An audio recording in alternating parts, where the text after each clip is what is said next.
대구의 법원 근처 건물에서 폭발과 함께 불이 나 수십 명의 사상자가 나왔습니다. 변호사 사무실에 밀집한 건물인데 방화 가능성이 제기되고 있습니다. 화물연대 파업이 사흘째 이어지면서 물류 차질이 현실화하고 있습니다. 윤석열 대통령은 법을 위반한 폭력 행위는 받아들이기 어렵다는 입장을 강조했고 조합원 체포와 연행도 이어지고 있습니다. 여야의 당권 경쟁이 본격화하는 가운데 각 당의 내부 갈등이 계속되고 있습니다. 국민의힘은 이준석 대표와 정진석 의원 사이에 날선 공방이 이어지고 있고 민주당은 전당대회 지도부 선출 방식을 두고 갈등을 빚고 있습니다. 한동훈 법무부 장관의 명예를 훼손한 혐의로 기소된 유시민 전 노무현 재단 이사장이 1심에서 벌금형을 선고받았습니다. 법원은 유 이사장의 혐의가 인정된다며 벌금 500만 원을 선고했습니다. 산업부 블랙리스트 의혹을 수사하는 검찰이 핵심 피의자로 알려진 백운규 전 산업부 장관을 소환했습니다. 검찰은 백 전 장관이 산하 기관장들의 사표를 받는 과정에서 청와대와 사전 협의를 했는지 추궁할 것으로 보입니다. 어제 별세한 총혜 씨의 빈소에 이틀째 추모 발길이 이어지고 있습니다. 동료 방송인들은 물론 각계 인사들이 고인을 추모하는 가운데 연결식은 내일 엄수됩니다.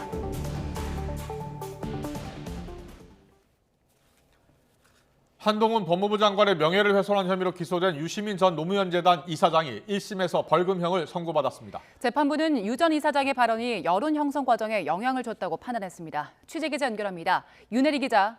네, 사회일부입니다. 네, 결국 법원이 유시민 전 이사장의 명예훼손 혐의를 인정한 거군요. 그렇습니다. 서울 서부지방법원은 오늘 오후 한동훈 법무부 장관의 명예를 훼손한 혐의로 재판에 넘겨진 유시민 전 이사장의 1심 선고 공판을 진행했습니다. 법원은 유 전 이사장에게 벌금 500만 원을 선고했습니다. 먼저 재판부는 유 전 이사장의 발언이 왜곡된 여론을 형성하는 데 상당한 영향을 줬다고 판단했습니다. 다만 유 전 이사장이 자신의 주장이 허위였음을 인정해 한동훈 장관의 명예가 어느 정도는 회복됐다고 봤습니다. 유 전 이사장은 명예훼손 혐의에 대해 무죄를 주장하며 항소하겠다는 입장입니다. 유 전 이사장의 발언 직접 들어보시겠습니다. 1심 판결이니까 판결 취지야 존중을 하는데요. 또 항소해서 무죄를 다퉈봐야겠죠. 누구나 살다 보면 공직자든 아니든 오류를 저지를 수 있는데 저도 그렇고 한동훈 씨도 그렇고요. 그렇게 오류를 저지를 수 있는데 그럴 때는 좀 부끄러워하는 마음이 있어야죠. 맹자 말씀인데 무수오지심 비인야라는 말이 있죠. 그러니까 앞서 유 전 이사장은 지난 2019년 말부터 이듬해까지 유튜브와 라디오에서 두 차례에 걸쳐 당시 한 장관이 부장이었던 대검 반부패 강력부가 노무현 재단과 자신의 은행 계좌를 들여다봤다고 주장했다가 명예훼손 혐의로 기소됐습니다.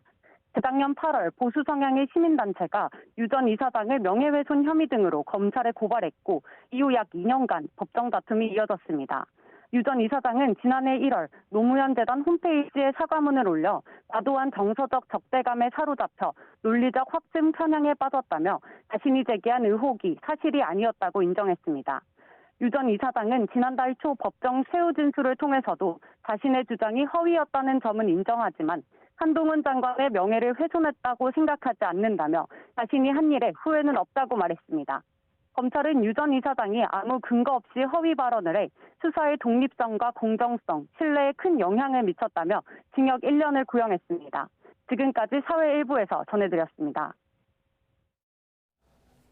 이른바 산업부 블랙리스트 의혹을 수사하고 있는 검찰이 피의자들 가운데 정점에 있는 백운규 전 산업자원부 장관을 전격 소환 조사했습니다. 검찰은 백 전 장관이 문재인 정부 초기 임기가 남은 산하 기관장들에게 사표를 제출하도록 지시했는지 집중적으로 추궁하고 있습니다. 취재기자 연결합니다. 정인용 기자. 네, 서울 동부지방검찰청입니다. 네, 검찰이 백운규 전 장관을 언제부터 불러 조사하고 있는 겁니까? 네, 서울 동부지검은 오늘 오전 10시쯤 백운규 전 장관을 피의자 신분으로 불러 조사하고 있습니다. 백 전 장관은 검찰에 비공개로 출석해 취재진의 눈을 피했습니다. 백 전 장관은 이인호 전 차관 등 산업부 관계자 4명과 함께 직권 남용 혐의로 고발돼 수사받고 있는데요. 검찰은 앞서 지난달까지 백 전 장관을 제외한 나머지 피해자 소환 조사를 모두 마친 상태입니다. 백 전 장관은 문재인 정부 초기인 2017년부터 이듬해 사이 산업부 산하기관장들에게 부당하게 사표를 내게 한 혐의를 받습니다. 특히 박원주 당시 에너지자원실장에게 산하기관장 인사를 서두르라고 여러 차례 재촉한 혐의도 받고 있는데요. 이 같은 정황은 앞서 대전지검이 월성원전 1호기 경제성평가 조작 의혹과 관련해 백 전 장관 등을 기소하면서 낸 공소장에도 고스란히 담겨 있습니다. 오늘 백 전 장관을 소환한 검찰도 이 부분을 집중적으로 캐물은 거로 전해졌습니다. 특히 산하기관장들에게 사표를 종료하기 전 청와대와 사전 협의나 교감이 있었는지도 추궁할 것으로 예상됩니다. 이 가운데는 당시 산하기관장들은 한 호텔에서 직접 만나 사퇴를 종용한 거로 알려진 박모 국장도 있는데요. 이와 관련해 검찰은 지난 3월부터 산업부와 산하기관 8곳을 압수수색한 뒤 당시 임기를 앞두고 사퇴한 산하기관장들을 잇따라 참고인으로 불러 조사를 이어왔습니다. 특히 지난달엔 19일 기존에 피고발된 산하기관 외에 추가로 산업부 산하기관 6곳과 백운규 전 장관의 대학 사무실을 압수수색하기도 했습니다. 검찰은 앞서 환경부 블랙리스트 수사에선 청와대 고위 관계자가 개입한 정황을 포착하고도 이를 명확히 규명하지 못한 채 김은경 전 장관과 신민숙 전 균형인사 비서관만 기소하는 데 그쳤는데요. 이번엔 청와대 개입 의혹을 규명할 수 있을지 관심이 쏠립니다.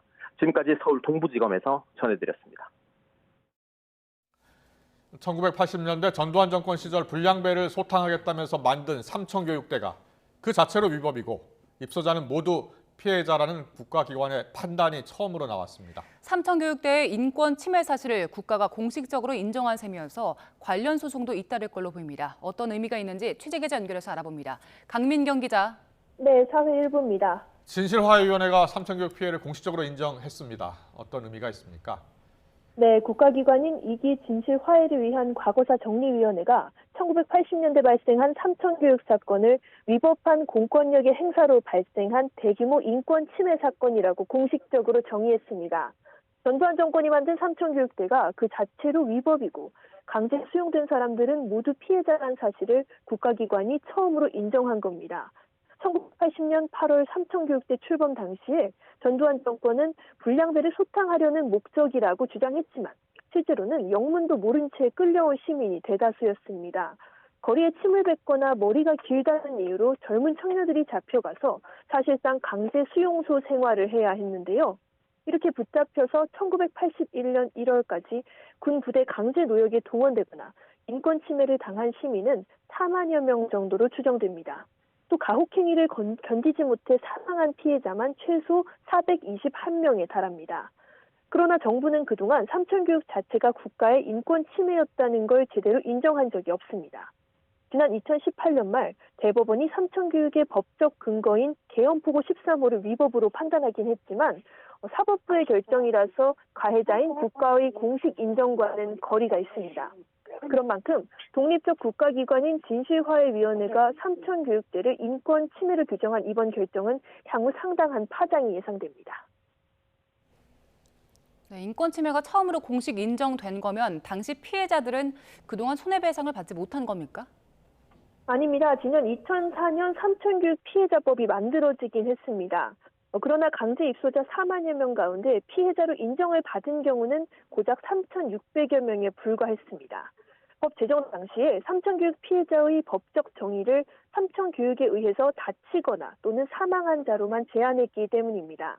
하지만 진실화해위원회는 이번에 삼청교육대에 강제 입소한 사람 모두를 인권 침해의 피해자로 봐야 한다고 결론 내렸습니다.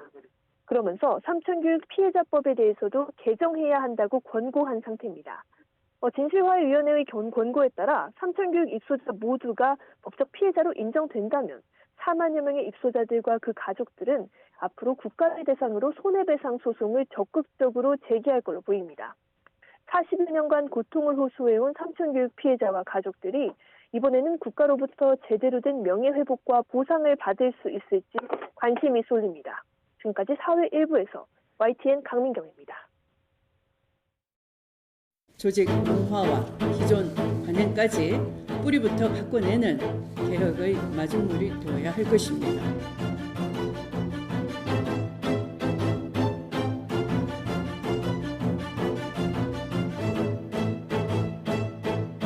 장관의 수사지휘권 행사를 절제하여 검찰의 정치적 중립성과 공정성을 높이고 할 일을 제대로 하는 검찰을 두려워할 사람은 오직 범죄자뿐입니다. 중대 범죄에 대한 대응 공백을 최소화하고 형사사법 체계를 바로 세우도록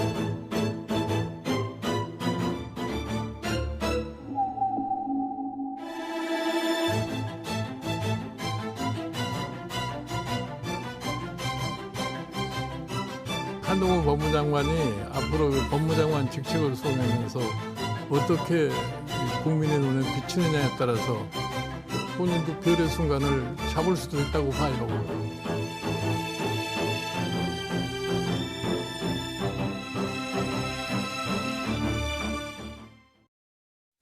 네, 한동훈 법무부 장관 체제의 법무부 문재인 정부 지우기에 본격적으로 나섰다는 평가가 나옵니다. 추미애, 박범계 전 장관을 거치면서 축소됐던 검찰의 직접 수사 기능을 되살리는 방향으로 조직 개편을 추진하고 있는 것으로 지금 알려지고 있습니다. 예상했던 내용이지만 이번 조직 개편을 둘러싸고 이면에 다른 것이 있는 것 아니냐라는 시각도 나옵니다. 오신환 전 의원 또 김종민 의원과 함께 짚어보겠습니다. 어서 오십시오. 안녕하세요. 네. 안녕하세요. 예, 네. 예. 한동훈 법무부 장관 체제 이후로 법무부가 크게 바뀌고 있습니다. 인사 검증 기능까지 이제 갖게 됐고요. 그래서 뭐 소통령 이야기도 나오고 있는데 조직 개편을 추진하고 있는데 조직 개편의 핵심이 검찰 수사 기능을 확대하는 겁니다. 그래서 이것이 전 정권에 대한 수사를 확대하려는 것 아니냐 이런 시각도 있는데 먼저 김정민 의원은 어떻게 보세요? 저는 뭐 그런 의도가 뭐 당연히 있을 거라고 보는데 네. 문제는 이제 이게 단순히 그런 뭐 수사 대상을 이제 정치적으로 이렇게 좀 선택하거나 정치 수사를 한다 이런 차원을 넘어서서 예. 입법에 대한 이제 일종의 항명 성격이 있는 거거든요. 입법에 대한 도전. 예, 지난 우리 문재인 정부 이전부터 한 10여 년 가까이 검찰 개혁이라는 주제가 우리 국민의 가장 큰 이제 정책 쟁점 중에 하나 아닙니까? 예. 근데 거기에서 구체적인 뭐 입법의 방향이라든가 정책에 대한 이견은 있지만 기본 방향은 검찰 권력의 어떤 월권 혹은 과도한 권력을 분권한다 또는 민주적으로 좀 개편한다.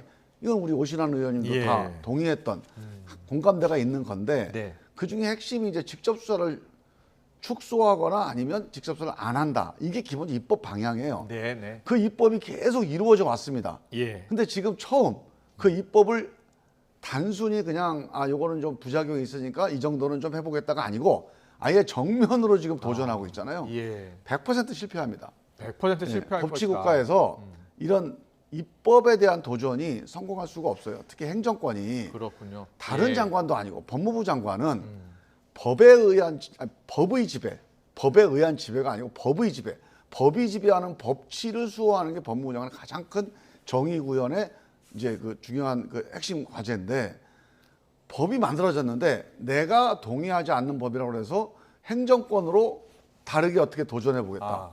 이건 다른 장관은 몰라도 법무부 장관으로서는 해서는 안 될 일을 한 알겠습니다. 이 검수완박 법안이 이미 통과했고 9월에 시행될 예정인데 거기에 대한 도전이다 이렇게 해석을 하고 성공하지 못할 것이다라고 예단을 하셨는데요. 자, 오신환 의원 생각은 어떻습니까? 뭐 일단은 그 소위 검수완박법이라고 하는 게 이제 9월에 예. 시행을 앞두고 있는데요.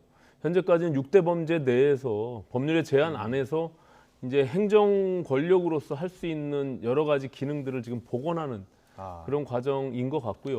다만 지금 김종민 의원님 말씀처럼 이제 수사 기소를 분리해야 된다라는 기본 원칙의 방향성 이런 부분들은 뭐 상당수가 검찰 외쪽에서는 컨센서스가 많이 형성돼 있는 과정입니다. 그렇기 때문에 지금 뭐 일시적으로 할 수 있는 범위 안에서 직접 수사, 소위 말하는 인지 수사를 과거에 특수부가 많이 했잖아요. 이제 그런 것들을 확대해 나가는 부분들은 뭐 결국 9월 달이 되면 아시다시피 이제 부패와 경제 범죄 안으로 두 가지 범죄 내용 안으로만 이제 제한이 되어 있기 때문에 또 다시 축소될 수밖에 없는 그런 구조로 가겠죠. 다만 이것이 어떤 특정 세력의 정당에 의해서 이게 주도적으로 모두가 공론화되고 이게 법률적인 어떤 정당성을 확보하지 못한 상황에서 힘으로 밀어붙인 측면이 있거든요. 그래서 이제 그런 부분들에 대한 다소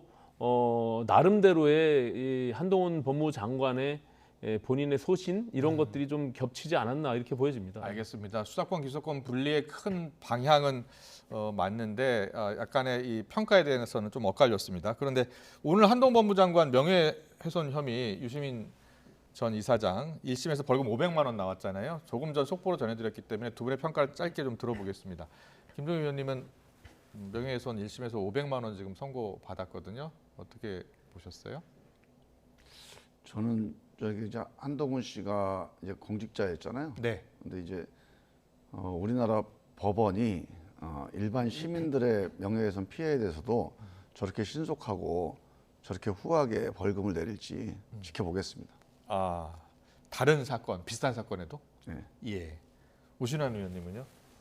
어쨌든 뭐 개인의 명예를 훼손한 혐의를 네. 재판부가 어쨌든 인정을 한 거고요. 1심에서. 예. 그 과정에서 뭐 그것이 어떤 사람도 법률에서 예외적일 수는 없잖아요. 이제 그런 어떤 의미를 담고 있고요. 다만 유시민 전 장관께서 사실상 즉각적으로 바로 그 부분에 대한 사과를 하고 사실상 거의 뭐 굉장히 본인의 어떤 마음을 다 담아서 사과를 했는데 맞습니다. 대검 예. 반부패 강력부가 은행 계좌 사찰을 했다라고 주장을 한 건데 네네. 여기에 대해서 바로 논리 확증 편향이 좀 있었고 사과한다라고 네네. 바로 밝혔죠. 이제 뭐 예. 그런 어떤 부분들이 있는데 어쨌든 이게 양쪽의 어떤 감정적 대립을 통해서 결국에는 사법부가 판단하는 내용들을 보면 조금은 뭐 이렇게 아이러니한 부분들도 있습니다. 예. 네, 알겠습니다. 자, 한동훈 법무장관이 조직 개편을 하니까요. 자, 한동훈 법무장관이 과거 이제 조국 관련 수사를 하면서 그 이후로 좀 뭐 외곽으로 돌지 않았습니까? 그다음에 이제 복귀를 하면서 먼저 인사에서 그동안 한직에 있었던 윤석열 사단이라고 불리는 사람들을 다 복귀를 시켰고요.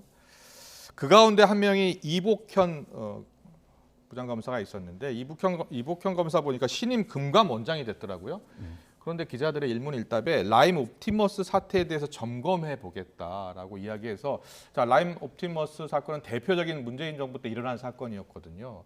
그래서 이와 관련해서 검찰도 수사를 하고 금감원도 들여다보려는 것 아니냐 이런 시각이 나오거든요. 어떻게 예상하세요? 제가 법사위에서 그 사건에 대해서 쭉 이제 조사를 해본 기억에 의하면 그래요? 예. 라임 옵티머스는 우리 이제 문재인 정부 시기에 일어난 사건이긴 하지만 네네. 여기에 연루돼 있는 사람들은 되게 다양합니다. 그렇군요. 예. 근데 그때도 우리 법사위에서 제가 문제 제기를 했던 기억이 나는데 여기에 이제 윤석열 당시 뭐 중앙지검장 혹은 윤석열 그 당시의 그 검사와 관련돼 있는 그 특수부 검사들, 네. 그다음에 그 거기와 인간관계가 있는 변호사들, 뭐 이렇게 해서 이제 거기에 또 연루돼 있다 없다 이런 쟁점도 있었어요. 그렇군요. 그래서 이제 예. 라임 옵티머스라는 게 저는 뭐 당연히 피해를 많이 본 사건이니까 네, 수조원의 문제를, 피해가 네, 났죠. 문제를 조사해서 정확하게 이제 이 책임이 어디 있는지를 끝까지 저는 조사하는 그렇죠. 거는 좀 좋다고 보고. 알겠습니다. 근데 이제 그게 뭐 특정하게 어떤 정치적인 목적을 가지고 한다. 또 그런 조짐이 보인다. 그러면 그것도 이제 또 큰 아마 행정권의 농단이 되지 않을까. 알겠습니다. 그런데 보니까 어제죠. 2,500억 원대 펀드 환매 중단 사태 디스커버리 자산 운용에 대표가 구속이 되는데 이 대표가 장하원 대표인데 장하성 주중대사의 동생이라고 하더라고요. 네, 그렇습니다. 예. 그 뭐 이미 알려진 바대로 뭐 이제 전 문재인 정부의 소위 실세 관련자들이 그 펀드에 많은 또 금액을 투자를 했고요. 예. 거기서 큰 손실이 난 뭐 부분이 있는데 이 수사가 아까 김종민 의원님 말씀처럼 어떤 특정인을 타겟으로 해서 수사가 이루어진다는 것은 사실상 그거는 옳지 않고 다만 그것이 조금 부실한 수사였다라면 다시 시스템에 의해서 그것을 들여다보고 특히 이복현 신임 금감원장은 사실 저 분야의 전문가 아닙니까? 그래서 이제 본인이 이 지난 정부에서 많은 언론이나 또 이 부실한 수사였다라는 어떤 문제 지적들이 있기 때문에 그것을 다시 한번 이렇게 점검하는 차원에서 발언한 것이 아닌가 전 이렇게 보여집니다. 예. 알겠습니다. 자, 한동훈 법무장관 이야기가 요새 정치권에 계속 나오고 있는데요. 김종인 전 비대위원장이 이 한동훈 법무장관에 대한 이야기를 했는데 과거 윤석열 대통령 검찰총장 시절에 한 이야기였죠. 별의 순간을 똑같이 이야기를 했어요. 그렇더라도 지금 소통령이라고 불리고 있는 장관인데 여권의 차기 주자가 될 가능성이 정말 있을까요? 저는 좀 그러니까 저런 식의 접근은 참 잘못된 좀 접근이라고 보는데요. 네. 저는 이제 한동훈 장관이 직원을 할 수 있는 인물 이렇게 얘기를 해요. 네, 쓴소리를 할 사람 이렇게 평가를 했죠. 근데 저는 이제 이거는 정확히 우리가 판단해야 될 게 그러면 윤석열 대통령은 좀 약간 판단을 잘못할 수도 있는 사람이고 이 판단을 좀 바로잡을 수 있는 판단력이 있다 이렇게 보는 거 아닙니까? 예. 그래야 직원이 의미가 있잖아요. 근데 저는 오히려 지금까지 쭉 보면 네. 윤석열 검사가 한동훈 검사에서 좀 끌려온 면이 강하다고 봐요. 그러니까 한동훈 검사가 훨씬 더 검찰권을 조금 이제 어떻게 보면 이제 뭐 우리가 칼잡이라고 하는데 조금 과도하게 좀 무리하게 행사를 하는 그리고 여기에서 윤석열 검사가 어떻게 보면 끌려가거나 뒷받침한 거예요. 이 관계도 마찬가지입니다. 대통령 장관도 한동훈 장관이 오히려 오바를 하고 무리하는데 대통령이 이제 끌려가는 거죠. 네. 그럼 이게 직원이 아니라 예. 이거는 이제 왜곡된 어떤 판단을 예. 또는 행정권에 대통령이 별로 통제를 못하는 거예요. 아마 이 관계가 상당히 위험한 관계가 그럴 가능성이 있다. 그렇게 나는 그렇게 보고 있어요. 예, 김정민 의원님 보는 관계는 굉장히 주관적인 판단이고요. 네, 오신환 의원님. 제가 봐선 그렇지는 않고 다만 이제 오랜 기간 동안 검찰 내에서 서로 호흡을 맞춰서 관계를 맺어왔기 때문에 뭐 서로 마음이 통하는 부분들은 분명히 있다라고 보여집니다. 그런데 김종인 전 위원장이 말한 저런 부분들은 그 한동훈 검사장이 이제 검찰의 옷을 벗고 법무부 장관으로 된다는 것은 결국에는 민간인 신분이 된 거잖아요. 정무직이죠, 사실 그렇습니다. 장관자리가. 그래서 어찌 보면은 정치의 영역에 들어왔다라고 그렇죠. 보여질 수 있죠. 예. 그렇기 때문에 본인이 이제 하기 나름이지만 앞으로 5년 뒤에 그 일을 누가 알겠습니까? 네. 그래서 그리고 이제 정치 영역이 저는 조금 판단이 이게 타 분야에서 열심히 자기 전문 분야들을 갖고 있다고 해서 어느 한순간에 대통령이 된다거나 아니면 무슨 정치인으로 이렇게 전환한다거나 하는 것이 그렇게 쉽게 이루어지는 그런 시스템은 저는 좀 바람직하지 않다 이렇게 보여집니다. 윤석열 대통령의 사례가 대표적인 사례 아닙니까? 물론 네, 첫 저는- 번째 있는 사례죠. 예. 어떻게 보면. 저는 하여간 앞으로 한번 지켜보십시오. 한동훈 장관의 어떤 잘못된 판단, 무리한 판단을 네. 윤석열 대통령이 직언을 해줘야 됩니다. 직언을 못할 것 같아요. 거꾸로? 그게 저는 걱정이에요. 거꾸로. 예. 앞으로 이제 그런 직원이 아니라 관계가 지시죠, 지시. 예. 그러니까 뭐 법무장관한테 저는 이야기하시는 이제 거죠. 두 분의 관계가 예. 제가 지금까지 쭉 두 분이 이렇게 일한 거를 뭐 직접 본 건 아니고 들은 건 아니지만 옆에서 지켜보면 네. 윤석열 검사가 한동훈 검사를 끌고 간 관계보다는 오히려 한동훈 검사가 방향을 잡고 윤석열 검사가 뒷받침을 해온 여기까지 아니, 이제 근데 그거는 왔는데 그냥 단순히 그렇게 해석을 하시고 그렇게 느낌으로 바라보고 싶어서 말하는 보신 건데 건 아니, 아니에요. 구체적인 제가 지금 사안을 갖고 얘기를 있는 여러 가지 해야지. 판단이나 정보로는 그게 더 알겠습니다. 강한 것 같아요. 그래서 예. 지금 또 하는 게 저거를 지금 윤석열 대통령이 지금 한동훈 그 장관이 하는 저런 판단들 또는 드라이브를 저거를 통제를 못할 것 같다 이런 예. 불길한 예감이 듭니다. 그렇게 보시는군요. 예. 아니 뭐 그것을 단순히 예. 그냥 정서적으로 감으로 판단할 문제는 아니라고 보고요. 예. 이건 예, 감이 어쨌든 아니고요. 왜냐하면 나름대로 아주 뭐 구체적인 사실을 근거로 간접적인 여러 가지 평가나 네. 그동안의 관찰 이런 건데 한번 보시죠 뭐. 알겠습니다. 좀 더 지켜보겠습니다. 국회로 가보겠습니다. 요 며칠 이제 국민의힘 이준석 대표 또 친윤계 정진석 의원 사이에 설전이 정말 진탕 싸움하는 것 아니냐 이런 비판까지도 받고 있는데요. 육모 방망이도 나왔고요. 뭐 개소리 이런 이야기까지 나왔습니다. 어떤 공방들을 이어갔었는지 엄지민 앵커가 정리해드리겠습니다. 네, 들으신 것처럼 국민의힘에선 당내 주도권을 두고 힘겨루기가 시작됐습니다. 주인공은 영선의 최연소 당대표 이준석 대표와 5선 중진 정진석 의원인데요. 두 사람의 공방, 먼저 이준석 대표의 우크라이나 방문을 두고 시작됐습니다.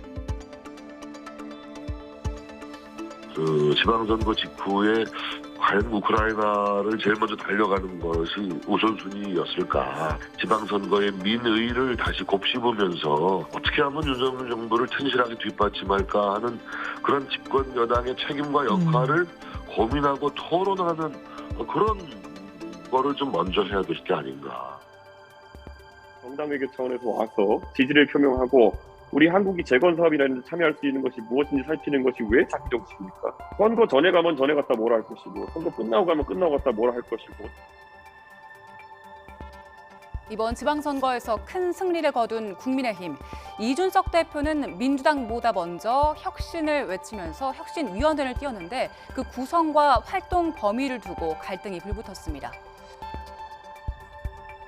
이 혁신이 무슨 혁신인가 하는 궁금증이 좀 있어요. 그러니까 최재형 위원장, 천하람 위원으로 보면은 이준석 혁신위로 시작을 하는 것 같아요. 나머지 분들이 어떻게 채워질지는 좀 두고 봐야겠죠. 최고위원들이 한 사람씩 추천해가지고 개혁적인 사람을 추천해가지고 혁신을 구성하자. 그래가지고 최고위원들이 동의했거든요. 이번에 공천관리위원회 지방선거 때 구성할 때 제가 최재형 원장 한 분 딱 제가 추천하겠습니다 하고 나머지는 정진석 부의장께서 다 구성하셨어요. 그러니까 그거는 그러면 정진석 공천이었습니까? 두 사람의 공방은 감정 싸움으로 번졌습니다. 정진석 의원 SNS에 정치 선배 우려를 그렇게 치부할 수 있냐며 거친 표현을 썼고요. 이준석 대표는 이게 이준석 대표가 올린 SNS입니다. 우크라이나에서 받은 답례품을 철퇴를 SNS에 올리면서 정진석 의원을 정조준했습니다. 근데 굉장히 내가 이준석 대표의 행보에 시비를 걸어서 이준석 대표를 무슨 끌어내리려고 한다는 등 이런 억측으로 연결돼서 저도 조금 당혹스러웠는데 그런 거 아니고요. 제가 높아심에서 정치 선배로서 얘기할 수 있는 거 아니겠습니까? 그렇죠. 그런 취지로 받아들여 주셨으면 좋겠어요.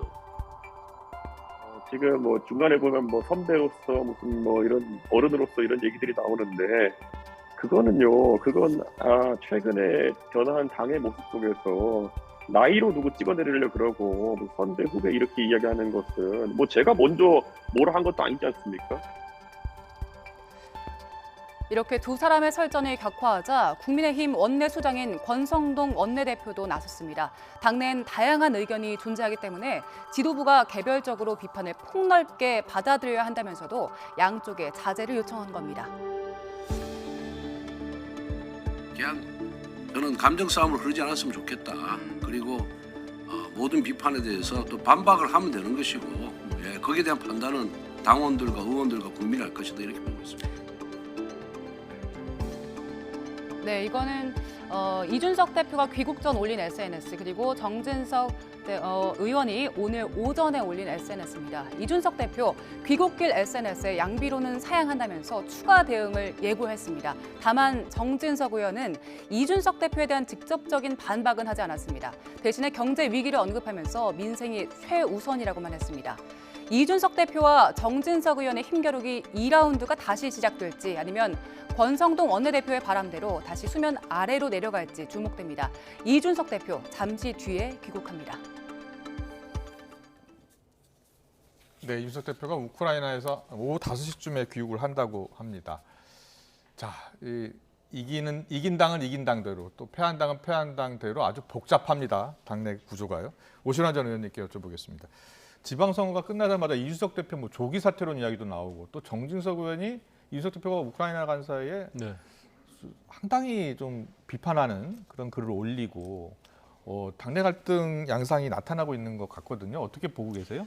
정진석 부의장의 저런 지금 양자 간의 어떤 공방은 일시적인 해프닝으로 보여지고요. 다만 이제 이준석 대표가 윤리위원회에 지금 제소돼서 안건이 상정돼 있는 부분들이 있잖아요. 이제 그런 부분들을 가지고 많은 해석들을 하고 추측을 하기 때문에 지금과 같은 메시지를 냈을 때 이준석을 빨리 끌어내리려고 하는 것이 아니냐 이런 어떤 의혹을 받을 수가 있죠. 그렇기 때문에 또 왜냐하면은 정진석 부의장이 전반기 이제 원구성을 마무리하면 당권에 도전하고자 하는 뜻을 갖고 있다는 것을 많은 분들이 알고 있거든요. 그렇기 때문에 저런 오해를 받을 수 있는 소지가 있는데 저는 좀 안타까운 부분들이 있어요. 지금 어쨌든 지방선거에서 상당수 국민들이 저희에게 이제 힘을 실어 주셨고 저런 과정에서 저게 어떻게 보면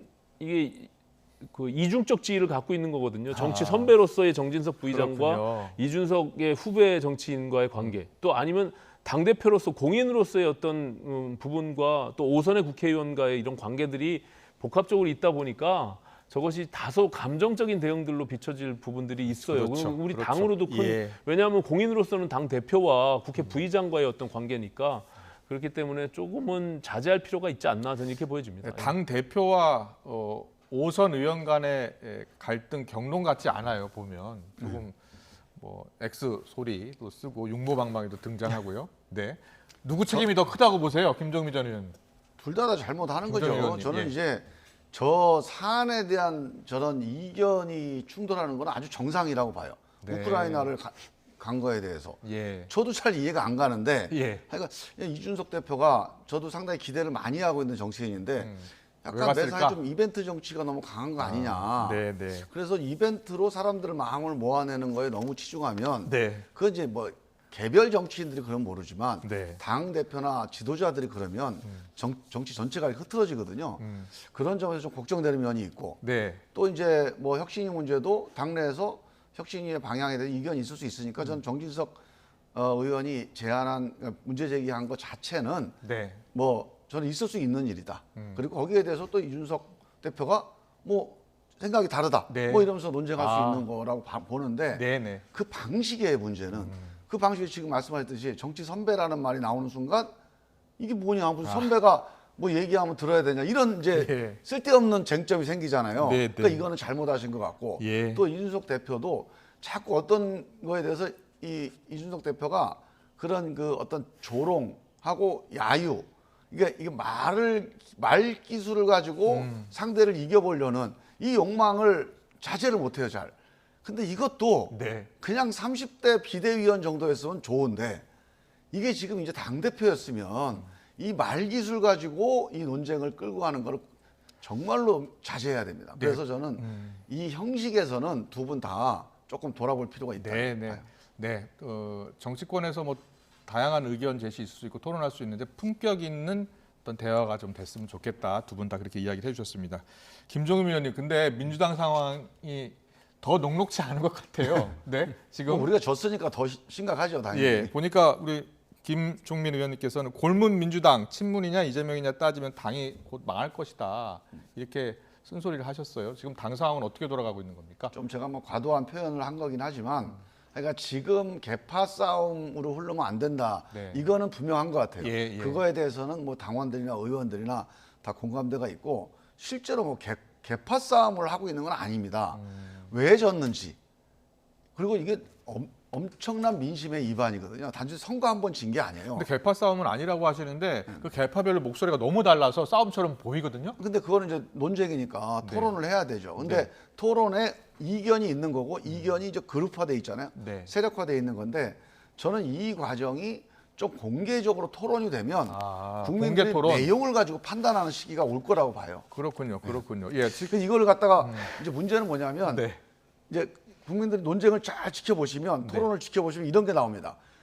자기들이 잘못한 거는 감추고 쉽게 내로남불을 하고 다른 개파 얘기만 한다. 이건 개파 싸움이 됩니다. 그렇군요. 이런 거는 엄하게 좀 꾸짖어야 돼요. 알겠습니다. 뭐 예. 외부자적 시각에서 네. 보면 사실은 어려운 시기를 겪고 있겠죠. 저희도 뭐 불과 2, 3년 전에 저런 내용들과 갈등 속에서 국민의 민심이 떠난 건데 지금 김종민 의원님 말씀처럼 왜 패배했는지를 냉정하게 정말 어떤 사심들 없이 평가하고 그 이후에 우리가 방향성을 설정하는 것은 당연히 필요하다고 봐요. 근데 이게 쉽지 않을 겁니다. 왜냐하면 이게 2개월 뒤에 바로 전당대회가 있고 당권을 통해서 그다음에 공천권을 행사하는 중요한 당대표 선출이기 때문에 거기 이재명 지금 의원이 다시 출마를 하느냐 마느냐부터 지금 뭐 집단 지도체제를 만들 거냐 단일성 지도체제를 만들 거냐 이런 논란들 자체가 결국에는 그 개파들 간에 유불리가 섞여 있기 때문에 저런 것들이 논의가 되면 될수록 사실상 쉽게 풀리지 않는 내용으로 깊어질 가능성이 있다. 저는 이렇게 생각을 합니다. 네, 알겠습니다. 근데 저희가 이제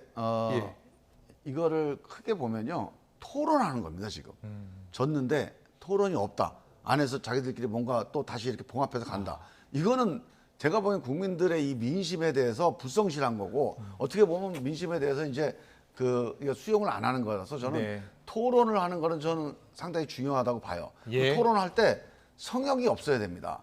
그런데 지금 말씀하셨듯이 서로 싸우는 것처럼 보이잖아요. 예. 왜냐하면 문제가 있는 걸 지적하다 보면 이제 남 얘기도 해야 되고 하니까. 네. 그런데 저는 이 과정에서 일단 자기 잘못, 자기 반성을 먼저 우선하면 예를 들면 자 이재명의 민주당 해서 2번 선거를 치렀어요. 네. 그럼 이거는 이재명 후보나 아니면 이재명 후보 가까운 분들이 이 과정에서 이재명의 민주당에 뭐가 문제가 있는지 먼저 내놓고 여기에 대해 사람들이 평가하고 이렇게 되면 이게 싸움이 될 일이 없고 네. 또 문재인 정부 5년 이 과정에서 친문 의원들이 있잖아요. 네. 그 이분들은 과연 제 역할을 했는지에 대해서 자기 고백과 자기 반성을 먼저 하면 싸움으로 흐를 일이 없습니다. 그렇네요. 그래서 철저한 자기 반성을 우선하는 네. 성역 없는 토론. 근데 그게 말처럼 쉽지가 않죠.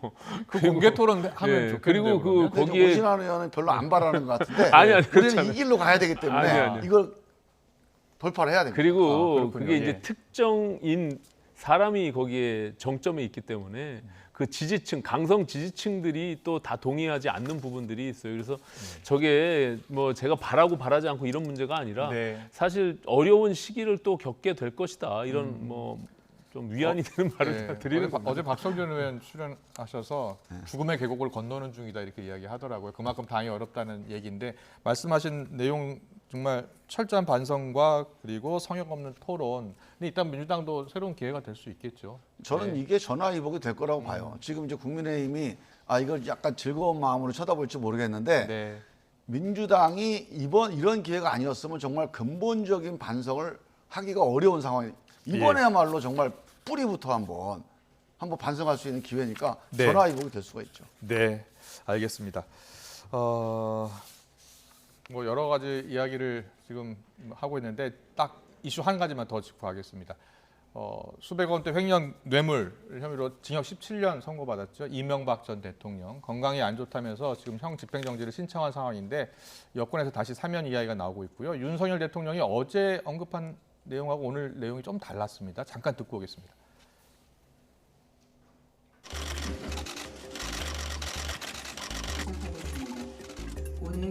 국민 통합의 관점에서 좀 판단을 해야 되지 않겠나 이렇게 생각합니다.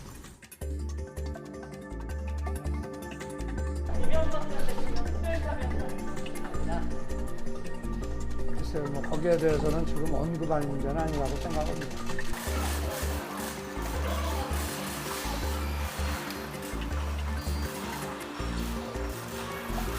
후보 시절에 이명박 전 대통령 사전이 필요하다고 말씀하셨는데 혹시 그 생각을 여전히 공통하시는 건가요? 그럼 뭐 저 20몇 년을 수감 생활을 하게 하는 건 안 맞지 않습니까? 과거의 전례에 비추어서라도. 네.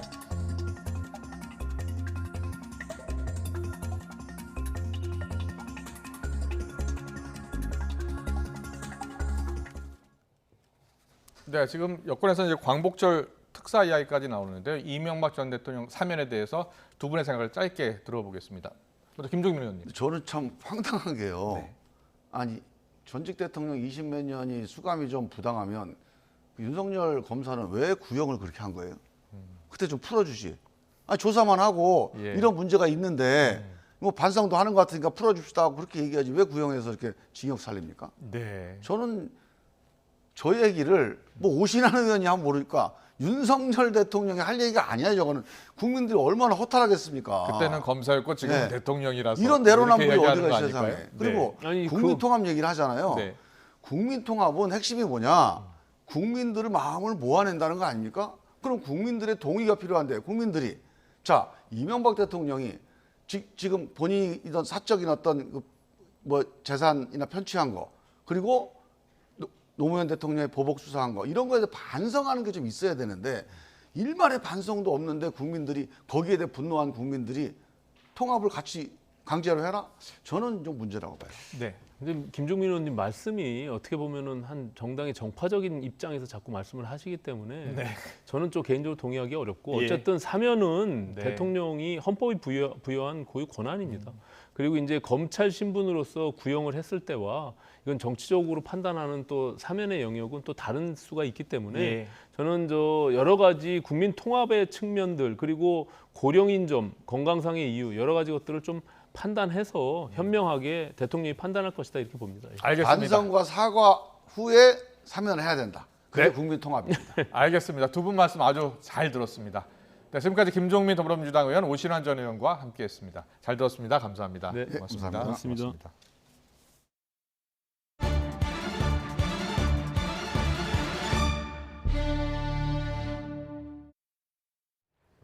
대구 수성구 범어동 대구지방법원 근처에 있는 변호사 사무실 빌딩에서 불이 나 7명이 숨지고 41명이 다쳤습니다. 오늘 오전 10시 55분쯤 대구시 수성구 범어동 법원 뒤 7층짜리 빌딩 2층에서 불이 났습니다. 이 불로 건물 내에 있던 신원이 아직 확인되지 않은 7명이 숨지고 41명이 연기 흡입 등으로 부상당했습니다.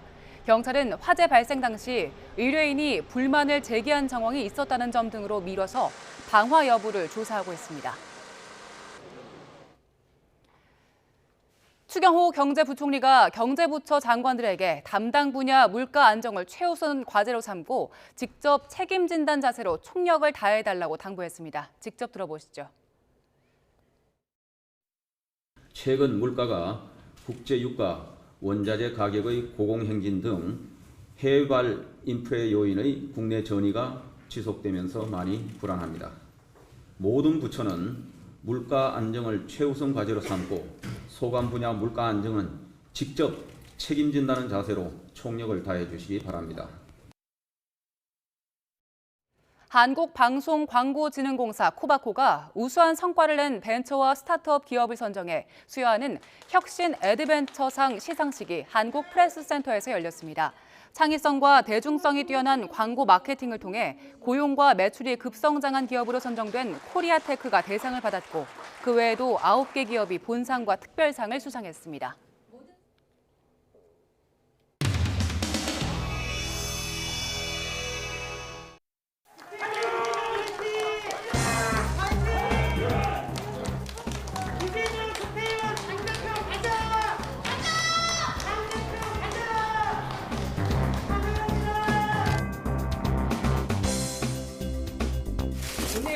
참여하시나요? 오늘은 제가 참여를 안 하는 게 바람직하지 않을까 생각해서 오늘까지는 안 할 생각을 일단 가지고 있습니다.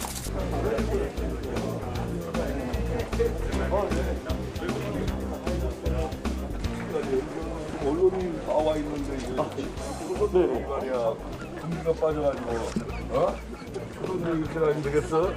방이 백점 같은데. 옛날엔 여기 3선 이상은 아직도 못했어.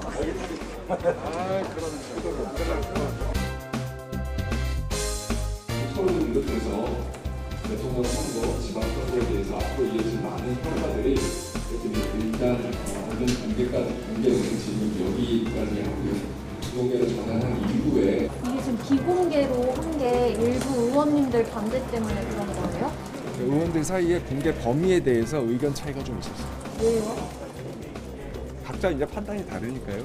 지금 이제 발제문 드린 거와 마찬가지로 두 분 발제의 취지는 지금 민주당이 장기적으로 침체에 대해 초입에 서 있다. 그리고 당신과 민심 사이의 괴리가 심각한 것.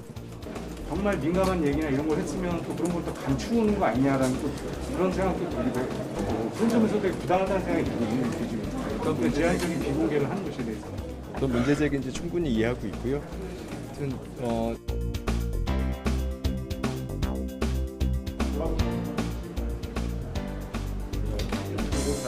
메모하신 것 같아서 대선 지선 선거 결과에 대한 분석들을 초선 중심으로 먼저 이제 하려고 했었던 거고 그 조심스러움이 가지는 의미, 공개냐 아니냐 이런 것도 아마 지금 이제 우리 초선들이 맞닥뜨린 현실을 보여주는 면이 있는 것 같긴 합니다. 좀 지금 판을 좀 안 통하는 얘기가 하나 있었는데요. 민주당에는 지금 두 개의 유령입니다. 두 개의 유령입니다. 하나는 젖잘싸, 졌지만 잘 싸웠다. 그래서 승고관 대선 후보, 이재명 전 대선 후보. 또 반대로는 갓절적, 그러니까 잘했지만 졌다. 잘했지만 졌다라는 문재인 대통령, 전 대통령 쪽에서 얘기하는 그런 결국은 송고관 대선 후보가 있었고 송고관 대통령이 있었는데 그러면은 패배의 원인이 없는 이런 기류에 대해서 이거는 굉장히 문제가 있다라는 제가 보기에는 매우 적확한 지적인 것 같습니다.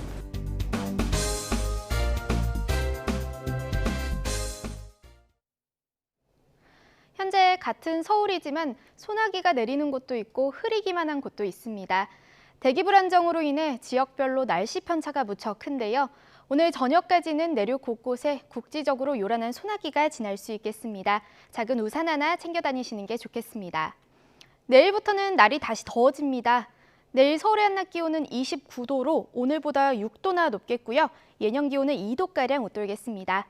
주말에도 30도 안팎의 낮더위는 계속될 전망입니다. 내일은 전국 하늘에 구름만 간간히 지나겠고요. 오후 한때 강원 산간에는 소나기가 지나겠습니다.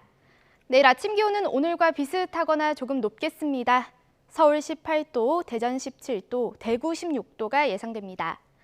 내일 낮 동안에는 여름 더위가 기승을 부리겠습니다. 서울과 대전, 광주와 대구 29도가 예상됩니다. 날씨였습니다. 네, 더 뉴스 오늘 순서 여기서 마치겠습니다. 잠시 뒤 뉴스큐가 방송됩니다. 시청해주신 여러분 고맙습니다.